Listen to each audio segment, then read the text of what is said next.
There's something happening inside you right now, and you may not have the words for it yet. For years, maybe your whole life, you've been the one who feels everything, the one who walks into a room and immediately senses the tension, the one who carries other people's sadness home like it belongs to you, the one who gives and gives and gives until one day you look in the mirror and realize you disappeared. And the worst part, the world told you it was a gift. You're so empathetic, you're so caring, you're such a good listener, but nobody ever asked you the one question that actually mattered. Are you okay?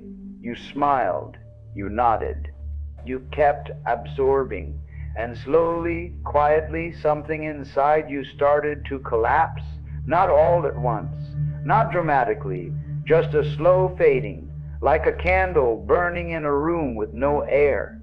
But here's what nobody told you, what you went through, the exhaustion, the loss of self, the years of feeling everything for everyone. That wasn't the end of your story. That was the preparation. Because according to Carl Jung, one of the most brilliant minds to ever study the human soul, what you're feeling right now, this strange stirring, this quiet rebellion rising inside you, this sense that something in you is shifting, it has a name. And it changes everything. Today we're going to talk about something most people will never understand. The empath's comeback. Not a loud, dramatic revenge. Not a transformation you perform for the world to see. Something deeper. Something that begins in the silence you've always been drawn to. Something that has been waiting for you your entire life. And if you've been feeling lately like you're between two versions of yourself, the one who gave everything away and the one who is finally ready to reclaim it, then stay. Because what Jung revealed about people like you isn't just comforting, it's extraordinary. And before we begin, take a moment to like this video, subscribe to the channel, and leave a comment. Have you felt that shift inside you lately? That quiet sense that something is changing? I really want to hear your story. Let's start with something you probably already know, but have never heard anyone say out loud. You didn't become this way by accident. Your sensitivity isn't random. It isn't a disorder. It isn't weakness dressed up in kindness. Jung understood that certain people are born with a psychic permeability. Their unconscious is closer to the surface. They pick up what others miss. The tone beneath the tone, the sadness behind someone's laugh. And for most of your life, this felt like a curse, because you couldn't turn it off. You absorbed your mother's anxiety at the dinner table.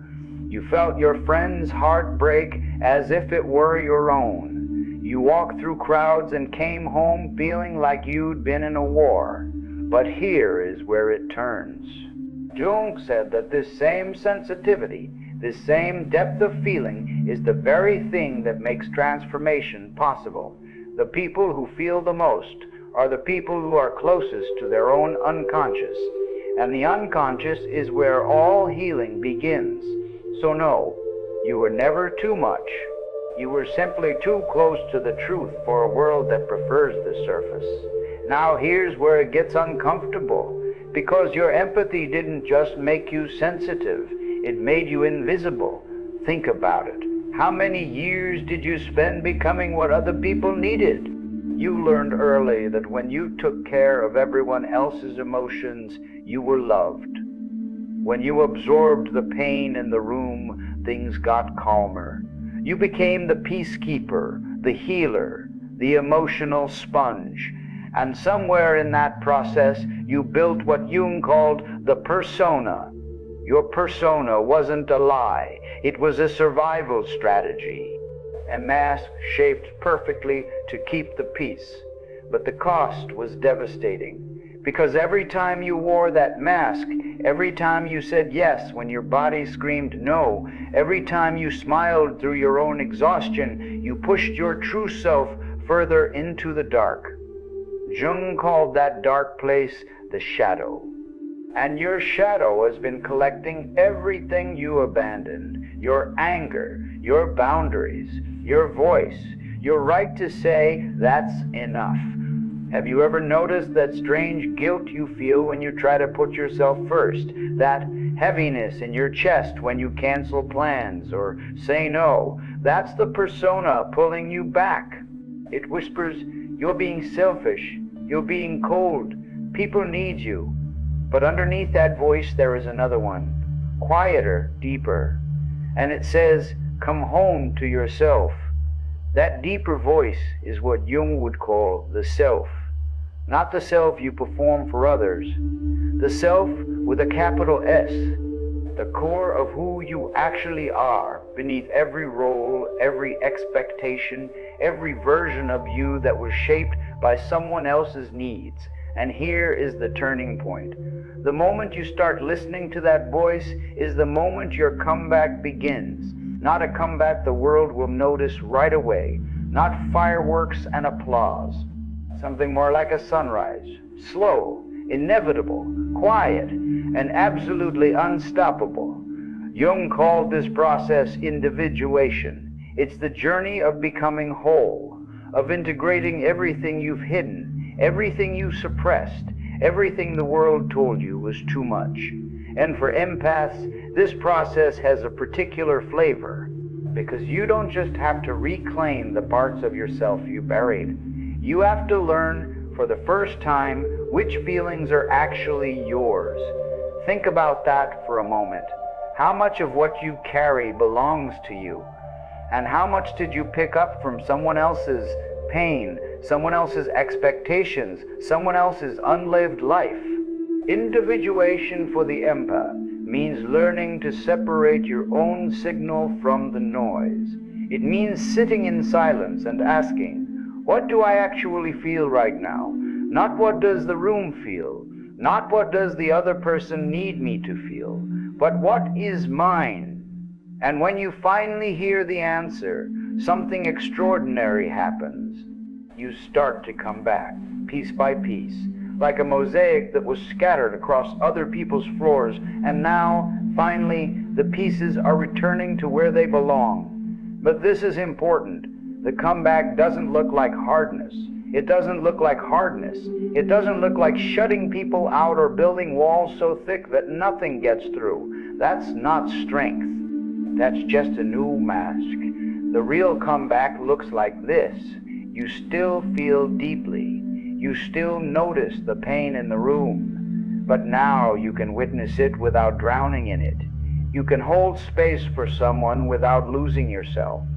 You can love without disappearing. That is the empath who has done the inner work. Not someone who stopped feeling, but someone who finally learned where they end and the other person begins. Jung said something that might be the most important thing you hear today. I am not what happened to me. I am what I choose to become. And you right now, standing at this threshold between who you were and who you are becoming, you are choosing. Maybe for the first time in your life, you are choosing yourself. Not out of selfishness, out of wholeness. And here is the final truth. Your sensitivity was never the problem. The problem was that no one taught you how to carry it. No one showed you that boundaries aren't walls. They're doors you get to open and close on your own terms. No one told you that feeling everything doesn't mean you have to fix everything. That your presence alone, without performance, without sacrifice, without emptying yourself to fill someone else, is enough. You are enough just standing there, just breathing, just being. The empath's comeback isn't about becoming someone new. It's about finally meeting the person you were before the world taught you to give yourself away. That person has been waiting, patient, quiet, holding a candle in the dark, and now the air is returning to the room and the flame is growing again. So, if you feel that stirring inside you, that quiet pull towards something truer, trust it. It is not a breakdown. It is not selfishness. It is your soul finally ready to come home. And your greatest comeback, it isn't just beginning. It was always already underway. You just had to get quiet enough to hear it.